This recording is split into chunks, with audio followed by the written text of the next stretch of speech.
most people are now near the seats. If you're not, there are 2 more seats up front.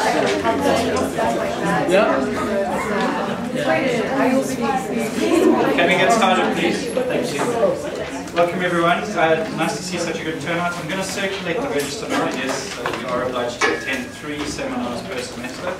Nice to see you all here. So no need to sign if you're not a student from the school, and if you are, just find your name or add your name. Patrick, I think, is new to some of you, if some of you are new students. He's a colleague here in the school, one of the lecturers here, one of the professors, and he's also the director of the Center for Civil Society. So some of you might have taken class with him a little bit later in the year. Just to give you a sense of his recent publications, his 3 recent books are Politics of Climate Justice, Durban's Climate Gamble, and Zuma's Own Goal. That gives you a sense of what he's been writing on. And he's going to be talking to us today about a very big diplomatic conference that's going to be happening in Durban very soon. Thank you, Patrick. Fantastic. I'm going to try to keep it to 40 minutes. That means I talk too fast and I cover too much. And I especially use high theory because I'm using this very strange word. I bet none of you have heard the word sub-imperial. Have you? Has anyone heard it? Oh, Jackie knows that word. He's used it too, right? Okay, so the point is that we are, if you don't know it here in Durban, we are actually, if you look at the picture that's been most circulated ever, photograph of the Earth from the moon, we are at the center of the world, and that will be shown again when Durban, like the COP17, the climate summit, the ICC hosts the BRICS, Brazil, Russia, India, China, South Africa. Between 26, 27, there are a few things that are happening, and I'll go through around and before that. But the big question is the crisis of world capitalism and the climate. What are the BRICS going to do? Are they going to re-scramble Africa? What? The scramble for Africa was in 1885 when the continent was carved up by 5 big colonial powers, 2 smaller ones. Is 1885 in Berlin the model for 2013 in Durban? Because if so, this is a sub-imperial project. I want to argue it's an incoherent one. The evidence so far, the sub-imperial power is divided and conquered. It's diffuse, atomistic, incoherent. And that means we need from below something different, very different. And I'll tell you about that maybe just towards the end, but the first 3 of those bullets, what we want to do with 3 ideas, starting with the crises. And this has to be very fast, because I do a whole class, first 2 weeks of July, that sets the context. Join us for that. It's really based on a doctoral PhD I did about uneven development, and my supervisor has a wonderful film. It's about the world crisis, so I encourage you to look at it. So I can just sum up, so you can pull down this, like 2 million people have done. It's at davidharvey.org, so scribble that down, have a look at this film, whose argument is that the big crisis that emerged in the world in 2008, 2009, 2006, 2007 in some places, continuing in many cases, this week in Cyprus, where I was born in Ireland, very serious crisis, Spain, Portugal, especially Greece, but also Italy, and I think China is coming up, even though it seems very strong. We do have probably a Chinese crisis, and these are the displacement techniques. The crisis has not been resolved. In other words, they throw money at the problem. And the theory that I just want to alert you to that tells the story, we call it the spatio-temporal fix, and we call it accumulation by dispossession. That's because we use jargon a lot, because we're academics, and we have to make our ideas seem that they're inaccessible. But if you want it very crisp and clear, it's shifting the problems, it's stalling the problems, and it's stealing. And don't take it from me, the world economy has been in a mess. This is a World Bank slide. Since the 1960s, when the growth rate per person went from 3.6 to 2.1 to 1.3 to 1.1, and then we had that big crash in 2008-9. And so the stagnation is very evident in the major economies, especially Japan, which was really roaring in the 60s, but then by the 90s was falling into a long-term stagnation. The EU is now in a big crash, negative growth recently. The US just coming out of it, but not really properly. The core problem is that the rate of profit of the biggest companies have declined, in especially the United States, the motor. And that means that their companies hollowed out. They used to make half of their profits in the 1950s and 60s from producing stuff. They produce things, that's what we call the extraction, that surplus value. And that's shrunk to about 15% of their profits in those companies. Instead, they took profits from globalization. They geographically moved it around, and also from finance. So they moved it around across time. I know this might be very confusing to you, because these are ideas, geographical and temporal, that are confusing. But you know, we had probably the finest African political economist addressing our development studies master's students once, Danny Nabaderi. He passed away a year and a half ago, but he really was one of the first, as early as 1989, the crash of international finance, to begin to say, look, the financial system, profits of finance industry versus gross value added are delinking. There's a big mix in which you used to find profits from finance and the underlying economy connected, but now they're disconnected, and there's very little relationship between the real economy and the financial economy. We even have a word for what this technique is. It's making financial derivatives.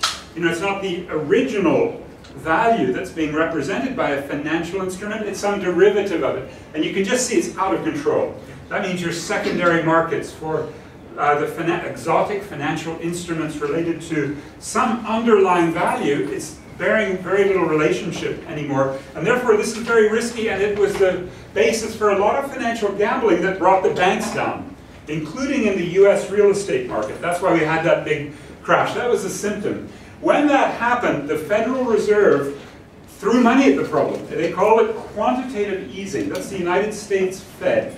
And my point about setting up this context is that financial deregulation, out of control, banks crashing, throw money at the problem, but who's going to pay? It used to be a private debt, but now with the financial crashes, these bankers needed bailouts. And the debt therefore went from the private to the public. And that's what you're seeing in Europe with the meltdown of the euro, because of way too much debt associated with excessive financial deregulation. And the same thing is happening this week in the United States.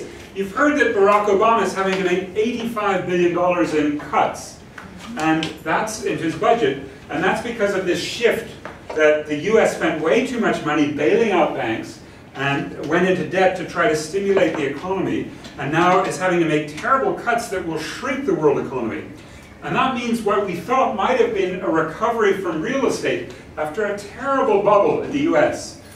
This was called the subprime mortgage bubble, but the entire real estate industry in the US was out of control. But I'm going to come back to this. Some of these trends we've even seen in South Africa and the other BRICS. In China, there's a very great concern about vast overexpansion of real estate, a bubble that could again bring down huge numbers of banks. But listen, this is why it gets into environment, because let's say you're the City of London, right? That's the big financial headquarters in London. And if you're the climate change minister, you're worrying, because those are your constituents, those are your buddies. They've put money into the Tory party so it can get elected. Therefore, according to Greg Barker, the climate change minister, we want the City of London with its unique expertise in innovative financial products to lead the world and become the global hub of green growth finance. We need to put the subprime disaster behind us. The subprime, those real estate investments that were too risky, that crashed all those big banks. Now, what they don't quite get, there's another bubble, and it's in the energy sector. It's associated with too much carbon that's in the asset base of some of the biggest oil and other fossil fuel corporations. And that's one of the ways these bubbles occur. But another bubble, just to again alert you to the big problems out there, if you want to solve the climate crisis, here's what not to do. Let the banks solve the climate crisis. What? It's called privatization of the air. Well, they call it emissions trading. We say they carve up the air, they sell the right to pollute. And they've set up a market, about $150 billion worth of trading a year. But you can see the market priced a ton of carbon around 35 euros in 2008. And then as the rest of the world economy crashed, it fell. And then after, do you remember what we did here in Durban, the COP17? A little bit of an uptick, but then it crashed, and it's actually been crashing ever since.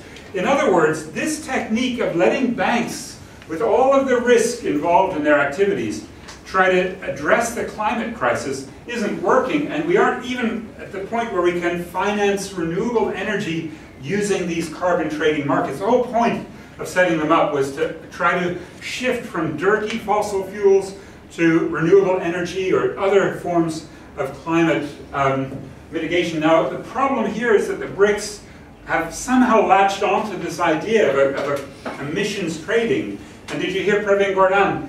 In his budget speech last week, he actually announced we, along with China and Brazil, will also start carbon markets, no matter this record of profound failure. So this is partly when we've seen the carbon markets coming to Brazil a little bit here. When we throw away that green piece of paper, that paper will rot in the Bassasa Road dump. You know where that is in Clara State?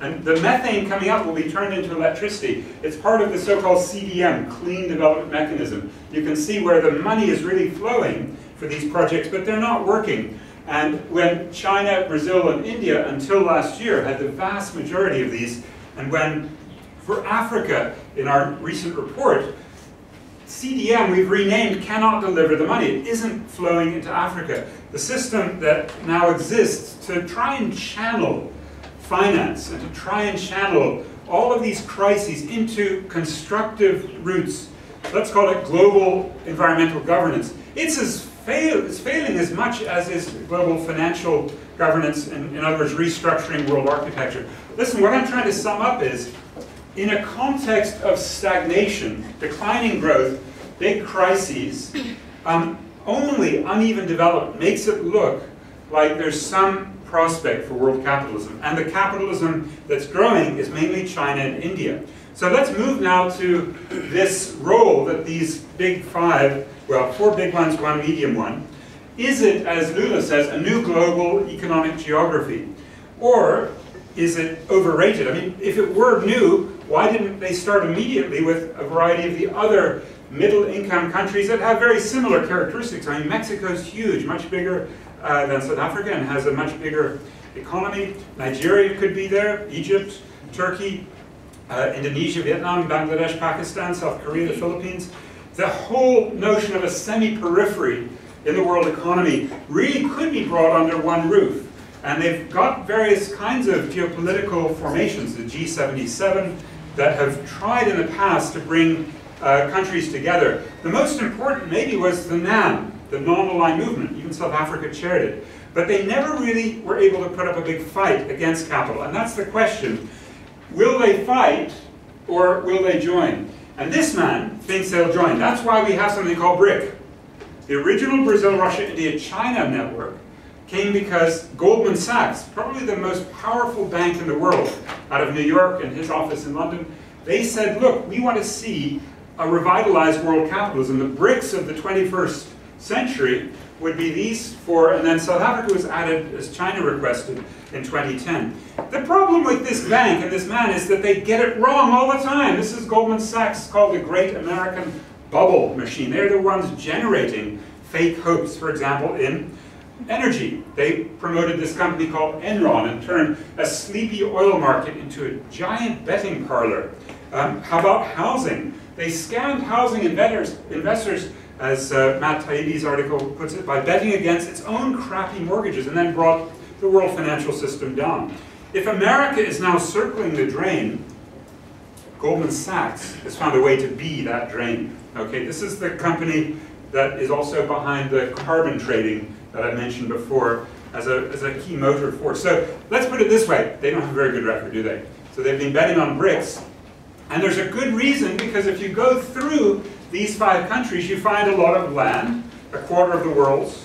You find 42% of the world's population, 46% of its workers, 20% of GDP, but 26% when you correct for purchasing power parity. So it's a big block. The question is, If it works together, it's the biggest bloc in the world, $21 trillion GDP in 2011. The EU only 16, the US 15. But we learned a lot about what happens with this bloc during this moment here. Do you remember what happened? If anybody who was watching the world economy, you remember, as The Economist magazine put it, uh-oh, it's some big trouble. And the trouble especially hit the euro and the US areas. They really took hits, along with the other rich countries. Oh, but look, there's a little green bloc called the BRICS that didn't go into a recession. China and India kept them going, even though Russia, South Africa had some big problems. And David Harvey's argument is that what's been happening is an opening of global markets, commodities, capital, created openings for these states, these five, to insert themselves into the global economy. Now, first they absorbed, but then they became the producers of surplus capitals. They became competitors on the world stage. They may be called sub-imperialisms. Each developing center of capital accumulation sought these systematic spatio-temporal fixes for their own surplus capital by defining territorial spheres of influence. So now we've got a bit of a theory. And if you want to go back to the pedigree on this, Harvey uses Rosa Luxemburg and Karl Marx to develop this theory of sub-imperialism. To me, it works well, because partly it's looking at the role in the world economy, but it's also looking inside. The benefits of the system are concentrated among a restricted class of multinational chief executive officers, financiers, rentiers, like guys like Cyril Ramaphosa, right, who has come up as a major Longman shareholder, and we know where the story goes from there. Some sort of transnational capitalist class emerged that focused on Wall Street and other centers, such as London and Frankfurt, as secure sites for placement of capital. I want to show you how dangerous it is for this class, because we can call them an unpatriotic financial bourgeoisie in South Africa, and also in the other BRICS, because this class looked, as always, to the United States to protect its asset values and the rights of property. This is why we're going to call them sub-imperialist, this class. Because they're looking to the imperial father, the sheriff. They're just the deputy sheriffs, right? And while economic power seemed highly concentrated in the US, these other territorial concentrations could and did arise, but when there's a problem, look what happens. So this is 2008, and this is the foreign treasury bill purchases. This basically shows you, in a crisis, money runs to what they perceive to be stability, which is the US dollar. A little bit, if you're South African, you'd be pleased, a little bit on gold. That would be another thing that peaked up here in late 2008. But this is the sense that we do still have an imperial center, Washington for politics, New York for finance, and this is where this new unpatriotic bourgeoisie will go with its money, with your money, really, right? Your parents' money. We know that they didn't stay here during the crisis because crashes occurred all over. South Africa crashed 50%, Brazil crashed nearly 60%, India more than 60%, China 65%, and the Russian Federation crashed 73%. So huge crashes of stock markets in this period of deep crisis, as all the money flooded out to New York and Washington. And then this class at home has been explicit in taking its money and keeping it, not redistributing it. Don't take it from me, it's a World Bank slide. India, China are coming up, Russia. The really most unequal ones, Brazil, and we're number one. We took over from Brazil. So this gives us the context for asking, what are these BRICS doing when they're coming to Durban, the gateway to Africa, as it's being explained? Does it look, Durban, the ICC, does it look like this room? This is the room, Berlin, 1884-85. These white guys got together and just carved, right? You want a border? Let's flip a coin. This is as brutal as that, dividing one ethnic group from even internal. And those were the five countries: Britain, France, Belgium, Portugal, and Germany. Italy and Spain had small colonies, but it's really big five. What did they leave undone by way of infrastructure, investments, and security arrangements that needs to be redone in Durban? Or is that a completely incorrect historical metaphor? Because I put this on Thursday to Ibrahim, our Deputy Foreign Minister. He didn't like this quote. It must be a very rude person who said the following. we must find new lands from which we can easily obtain raw materials, and at the same time exploit the cheap slave labor that's available from the natives of the colonies. The colonies would provide a dumping ground for the surplus goods produced in our factories. That's, of course, the famous picture of Cecil John Rhodes striding from the Cape to Cairo, right? That sort of infamous cartoon reflecting the power of Imperial Britain, for which he was the agent. And he started his gathering in Malawi, 1891, Zambia, 1894, Zimbabwe, 1895, KZN, 1897, and the whole of South Africa was brought in with the Boer War, 1899 to 1902. So that's the imperial role that a sub-imperial player is capable of handling. But I'm glad those days are gone, or I'm worried, because somebody said, I'm sure, that Cecil John Rhodes would have given his approval to this effort to make the South African economy of the early 21st century appropriate and fit for its time. Who could have said such a thing? It was, in fact, Nelson Mandela, as he founded the Mandela Rhodes Foundation in August 2003. Have you seen an institution named after this guy? And there is a Mandela Rhodes Foundation. If you get a Rhodes Scholar, now you're connected into this. And Rhodes University. Now, the private version of the CIA is called Stratfor. It's a US-based intelligence company, and all its emails were hacked by the anonymous network connected to WikiLeaks. They leaked them. And what they said about South Africa is very interesting. It sort of shows what the insiders have in mind, because they identify this history of Cecil John Rhodes, the interplay of competition and cohabitation between domestic and foreign interests exploiting the country's mineral resources. That's our history here, right? And despite being led by a democratically elected government, the core imperatives of South Africa remain. Maintain a liberal, or let's call it neoliberal regime, that permits the free flow of labor and capital to and from the Southern African region.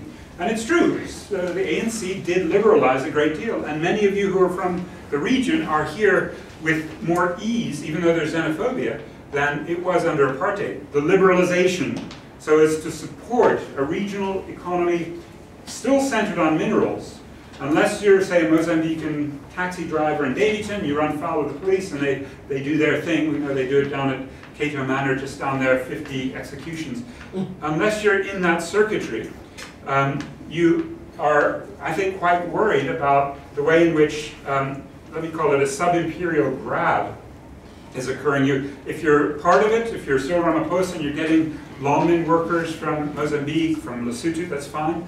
But I think there are a lot of reasons to be worried because of the superior security capability that we need to maintain, to project into South and Central Africa. That's the arms deal.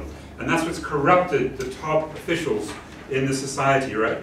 And it's in that sense that last month, when we were trying to figure out why did the South African National Defense Force put 400 troops into the Central African Republic? It was a coup attempt, so you can imagine they were very welcome to prop up the regime there.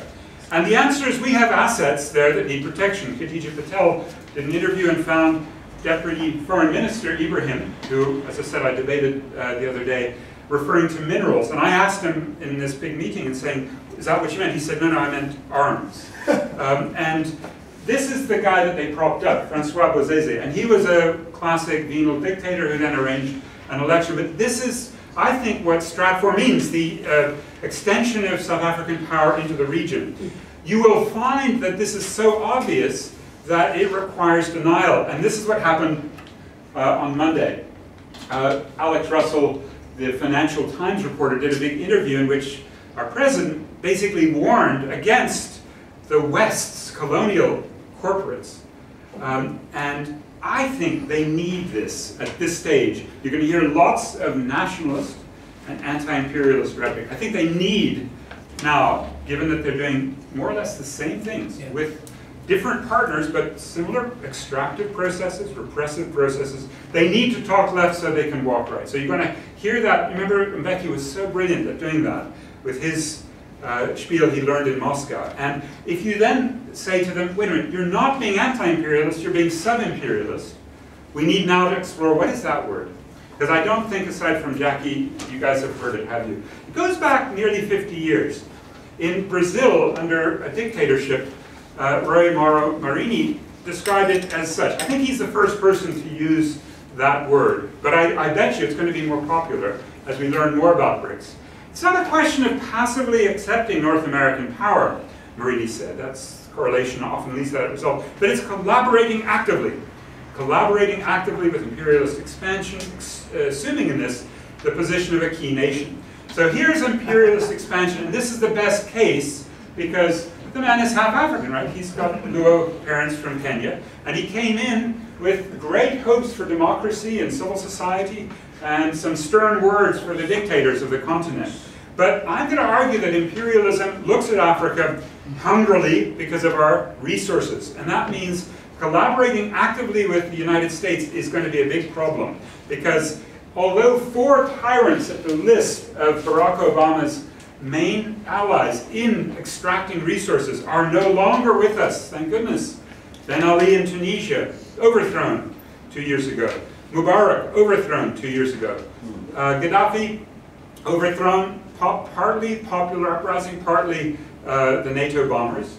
And Meles Zenawi, who died a natural death last year. Those have been in place the longest, but you can look at the rest of the dictators, and they've been around quite a while, and they are still very, very welcome at the White House for the photo opportunities, for deals, for rendition, which means these African countries, including South Africa, are part of a CIA network of torture. This has come out recently. And that means we'll see much more of this kind of activity, the imperial military grab of Africa. This is the drone, infamous drone, and these are the sites where Al-Qaeda is active. And if you're fighting Al-Qaeda, no matter what kind of dictator you are, Barack Obama's your friend.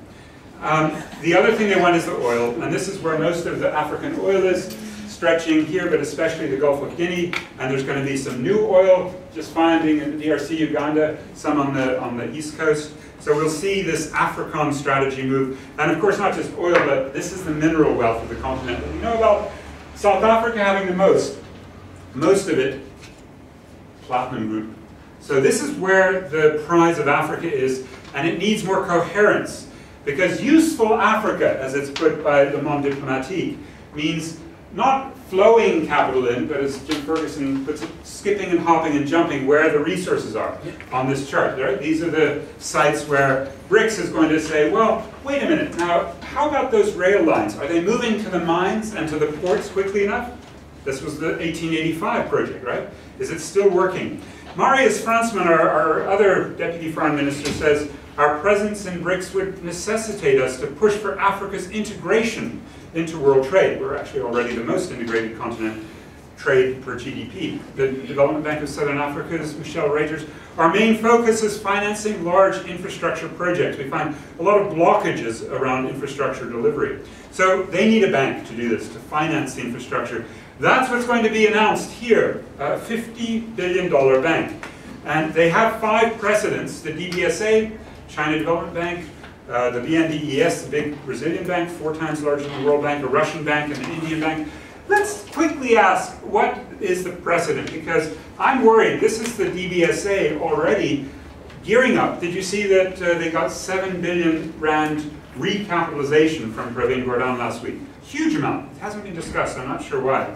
But it should be, because as the Deputy Secretary of the Southern African Development Community, João Samuel Kaholo from Angola, says there's resentment towards the DBSA. He said this about 9 months ago.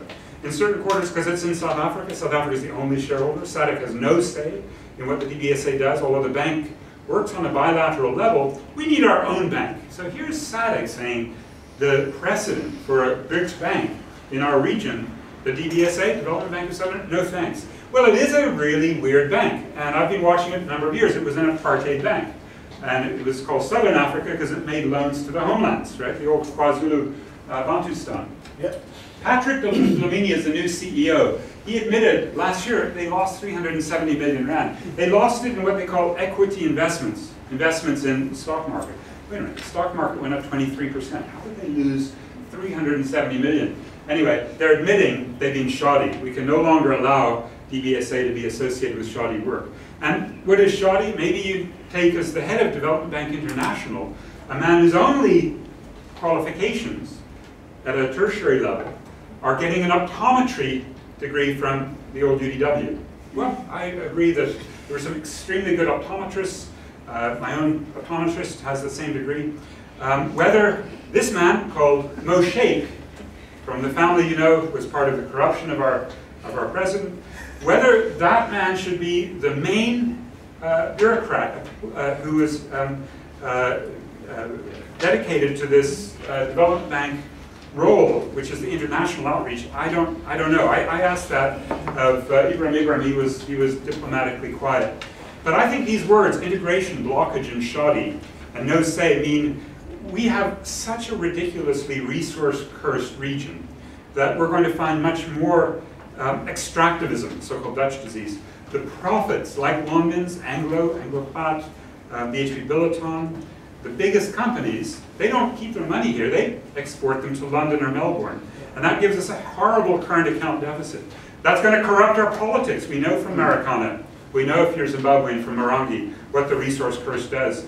More displacement, worsening migrancy, more climate chaos, because these are extremely carbon-intensive economic activities, and air and water pollution, water scarcity. You know about acid mine drainage in Gauteng. That's just the worst of these. This is what's going to happen if the DBSA continues its tradition and even hosts the BRICS Bank. We know also from the warm-up of BRICS in Africa, which was NEPAD, the New Partnership for Africa's Development. We know, as President Mbeki in 2002 desperately tried to bring a creaking Africa, the Economist magazine put it into the West. They were strongly endorsed. George W. Bush's main bureaucrat for Africa said, the NEPAD is philosophically spot on because it was so full of liberalism, of neoliberalism. And it did certainly have good governance, but if you looked at it carefully, as the leading group of scientists, social scientists in Africa, Codestria and Third World Network Africa, you found the fundamental flaws were a neoliberal economic policy framework. African people didn't play any part in the conception or design or formulation of NEPAD. Social and economic measures that have contributed to the marginalization of women get worse. The main targets, foreign donors. Democracy, only insofar as it creates a functional market. The external conditions fundamental to Africa's development crisis, all that stuff I talked about at the beginning, is ignored. And hence, NEPAD further locks Africa's economies disadvantageously into this environment. These predictions of its failure were correct. NEPAD failed, you could argue, because it had no cred when it came to the crunch. When Mbeki wanted to keep Mugabe in power, as Dave Malcolmson admitted, he is the head of the NEPAD Secretariat, wherever we go, Zimbabwe is thrown at us as the reason why, on this governance front, NEPAD's a joke. He doesn't say NEPAD might be considered a joke, or NEPAD has been alleged to be a joke. NEPAD is a joke. This is the guy running NEPAD's International Liaison Secretariat. So it failed, and everyone will know about it. We'll come back to that Africa question with all of you debating, but I do want to insist that the biggest problem for Africa is climate. 200 million Africans to be unnecessarily sacrificed this century. And the main Satan, let's say, climate Satan, the United States, has been very effectively using the BRICS countries, especially South Africa, with active collaboration. You could just see it at this meeting. Do you remember seeing in Copenhagen, where Jacob Zuma, Lula, the Brazilian, Barack Obama, Wen Jiabao from China, Manmohan Singh from India, they got together and they broke the United Nations. They went and did a side deal in the Copenhagen, they call it COP15, the United Nations Climate Summit. And it was a non-binding deal leading to a 4-degree increase. The same thing happened at our COP, the Conference of Polluters, it came to be known as the COP17 fried the earth some more. South Africa getting lots of applause in the chair as we've confirmed a couple 100 million African deaths unnecessarily. And you could see Jacob Zuma again applauding the COP17 in the State of the Nation speech. We've seen this before, right? We've seen UN meetings arrive with wonderful opportunities, sustainable development, a big conference in Joburg. But again, talk left so you can walk right. It seems to be the tradition of trying to cozy up to global governance and say we can reform it. And you may remember what the biggest problem of our era, climate change, what did the WSSD say about climate? Nothing, nothing at all. So these are the kinds of problems that mean these BRICS find themselves at the bottom of the world ranking on environment. They are absolutely irresponsible in choosing to maintain inherited, apartheid in our case, inherited economic development strategies. Russia is the worst, South Africa is in the worst 8, according to a Yale-Columbia study last year. And on climate, most of them are getting much worse. Again, South Africa and China amongst the worst. And that means we can look at the question of whether BRICS is doing anything on questions like the climate or African development. The mainstream argument, Maxi Skuman, middle power, South Africa constructively leads Africa, Chris Landsberg, we're building strategic partnerships. And the fellow African states are being convinced of the regional power status. And John Daniel, formerly of UKZN, we need this hegemonic cooperation. Non-hegemonic cooperation, that's the sort of phraseology. I don't think so. I think that the sub-imperial stance is more accurate to explain why South Africa internally and in the region continues to push neoliberalism. In your classes you're finding out more about what this means.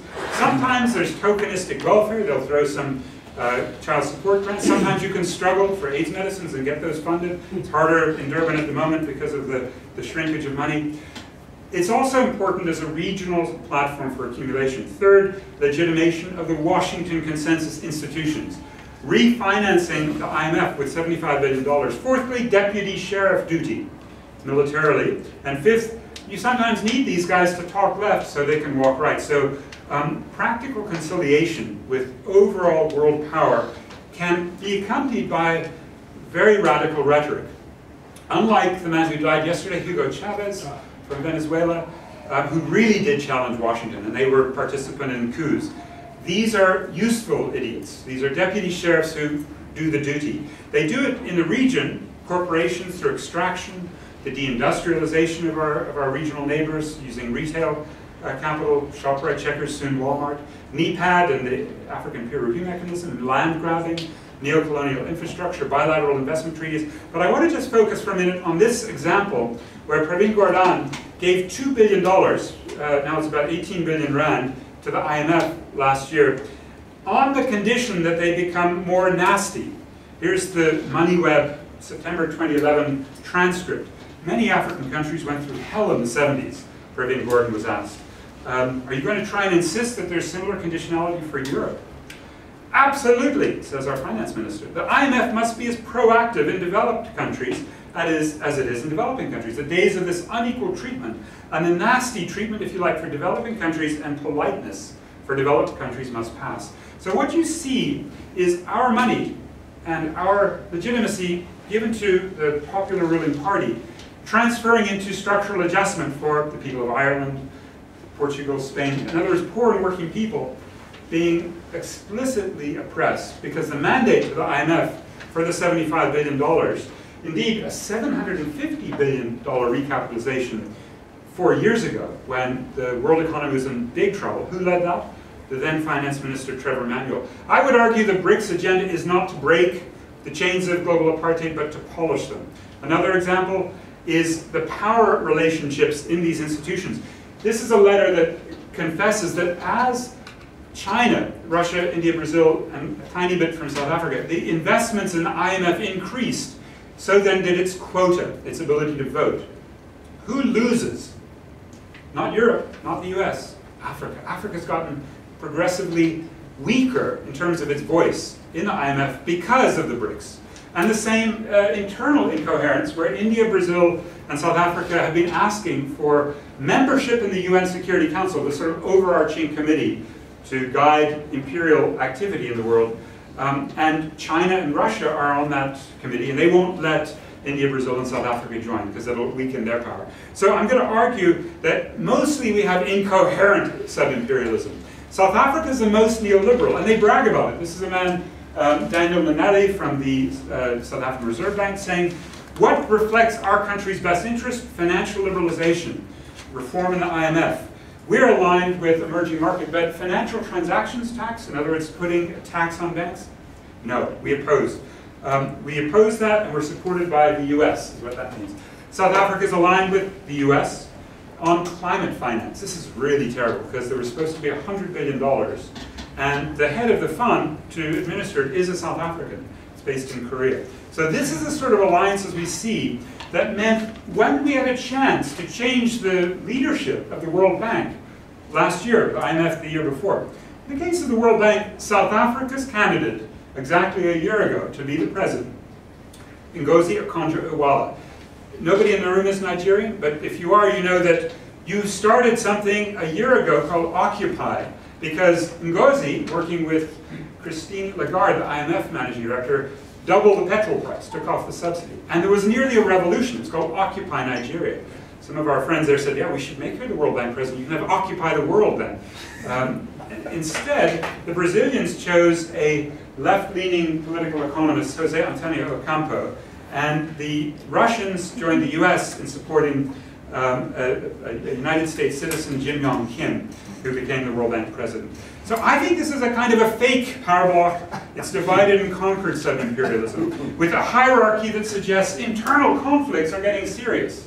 And you're beginning to see this play out with Chinese capital in the region. There's a big debate in Newcastle now about wages. We needn't get into it. But this stems from the extraordinary pressure on wages by East Asian imports in these areas. Or I asked Ibrahim the other day, if we were able to get Dalai Lama to agree to come to the BRICS summit for people, the BRICS from below, would you give him a visa? No. And he said, the only people that care about that are liberals. So this is shocking that Pretoria is under Beijing's thumb and will not, for Archbishop Tutu's 80th birthday in 2011, or for a Tibetan solidarity event in 2009, would not let the Dalai Lama have a visa. Paris Yeris and Sam Moyo have argued there are private blocks of capital in Brazil and India, state-owned enterprises in China, in South Africa, extreme degree of denationalizing the economy. Schizophrenia is what you can use as a word to characterize this sub-imperialism. It's schizophrenic, it's not coherent, right? And finally, BRICS from below, but I think I've gone at least my 40 minutes, so let's take that up. If you're interested in joining, not BRICS from above, and you won't get into the room, they don't have a student or civil society entranceway. There is a place where you can go, Diaconia Center, and I can tell you about that perhaps towards the end. Is that fine? Yeah, that's great.